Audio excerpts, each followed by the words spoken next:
Welcome everyone, I'm Anne-Marie Gianni, and here we have at the Renegade Health Show, we have Donna Gates, which I'm so excited about, and Gina Laverde, also, who's one of Donna Gates' wonderful assistants. And you guys have been asking me to show you cultured foods, and I figured, I'm not the expert, why don't I just bring the expert to you? And here she is to show us how to make cultured foods. Well, that's why I brought Gina to help me. I certainly know how to, but I've gotten so busy lately that I'm not doing it as much as I used to. I love making them, and there's a lot of different ways to make them. The recipe that we're going to show you right now is just one of probably 1,000 possibilities. If you've ever had cultured vegetables and you don't like that recipe, you can just very easily change it and use a different group of ingredients. But what we're using here today is cabbage. You don't have to use cabbage, but most of the recipes call for cabbage as sort of the base. Cabbage is very, very rich in wonderful nutrients, and it's most valuable when it's fermented. Whenever you ferment something, you increase the bioavailability hundreds of times. So cabbage is rich in vitamin C.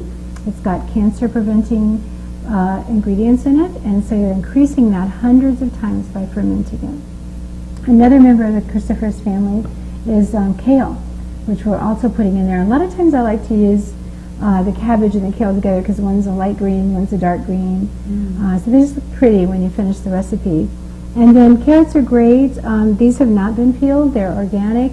We do always try to use our organic ingredients, but they don't have to be organic. If something should happen and you can't get organic, the great thing is that we're going to be putting beneficial microflora into this recipe, and the microflora, as they start to come alive and grow and multiply, they eat up any poisons that would be in here, which could be important just in case we can't get organic food someday. I'm going to be putting a starter into this, but you don't have to put a starter in. If you just put all these vegetables together into a jar and let them ferment for a week, it will ferment just because the bacteria are already present. The reason I'm going to be using a starter, though, is because I like to make cultured vegetables. If you're going to go to the trouble to do it, you want to have a batch that's just super, super potent.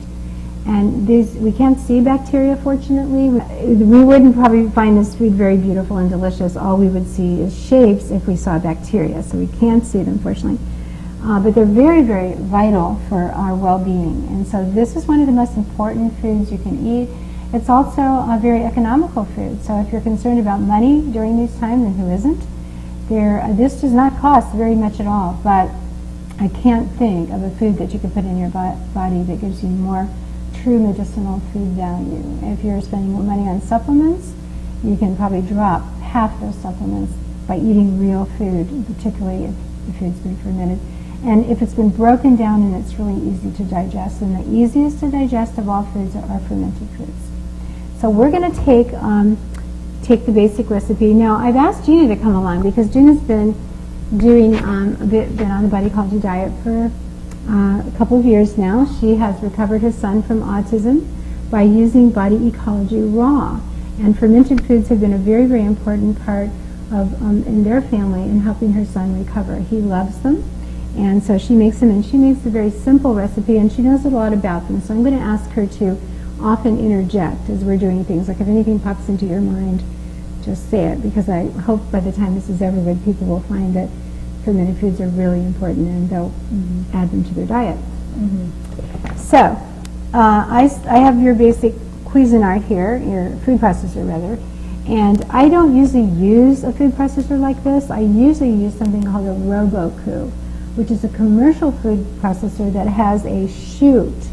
And it is the way to go if you are going to make a lot of these, or if you're going to be making them for like the rest of your life. It's an expensive machine that costs $1,200, but it's a great, great investment. Or maybe several people can go in together and purchase one, because the great thing about the Roku is it has this chute, and you can put your vegetables in, and it shoots them out into a big bowl.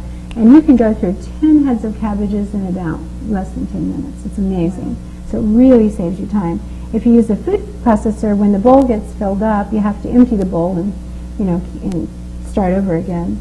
So that's a little more time consuming, and there's certainly less money. And definitely to get started, a food processor is great. If you don't have a food processor right now, just go borrow one, because I can promise you that many of your friends and neighbors are not using yours. Yeah. So you'll be really, really glad. They'll be happy to have somebody using it since they bought it. Now, what we're going to do is very, very noisy, and we've done some of this ahead of time, but we're going to go ahead and just put in a little bit of cabbage. I've already got some shredded to save time here. And if you're using something like this, you have to cut your cabbage kind of small, but in the Roboku you can put a big chunks of cabbage in. And just push it through the food processor. What I've done is I put in the blade, you know, that's like a shredding blade, so it's sitting up on a post and there's a shredding blade on the top. And you can get different sized shredding blades, and you can make your cultured vegetables be as finely shredded or a little bit coarser. Some people, you know, people are very opinionated about their cultured vegetables, and some people like them juicier, some people like them drier, some people like them finely shredded or coarsely shredded. You can control that yourself. My own son likes them chopped, so I don't even use You chop them by process. Yeah, I hand. just have to chop them. That's the real labor of love. Yeah. That's what a mom will do for her child. But oftentimes I'll use a simple recipe of 3 heads of green cabbage, 3 bunches of kale, 6 carrots, and then a lot of times I'll put in red pepper. Sometimes, because some people like that spicy salsa flavor, you can add different peppers. Like some of the peppers are very, very hot and spicy, and some are much milder. It's these seeds that you have to watch out for. Like if you put the seeds in, they're going to be really hot and spicy. But there's a lot of fun, you know, peppers on the market, and it's a good possibility. We're not going to do that today. We should say that every time you ferment something, it really enhances the flavor.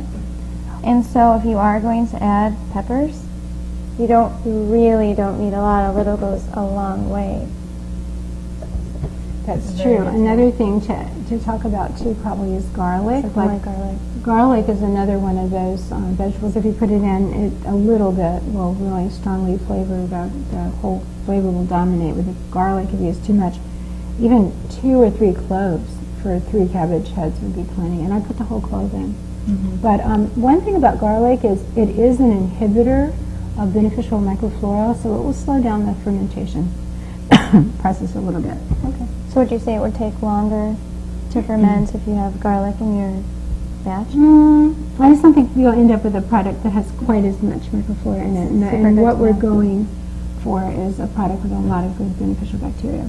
Well, garlic actually, to me, makes it taste a lot too strong.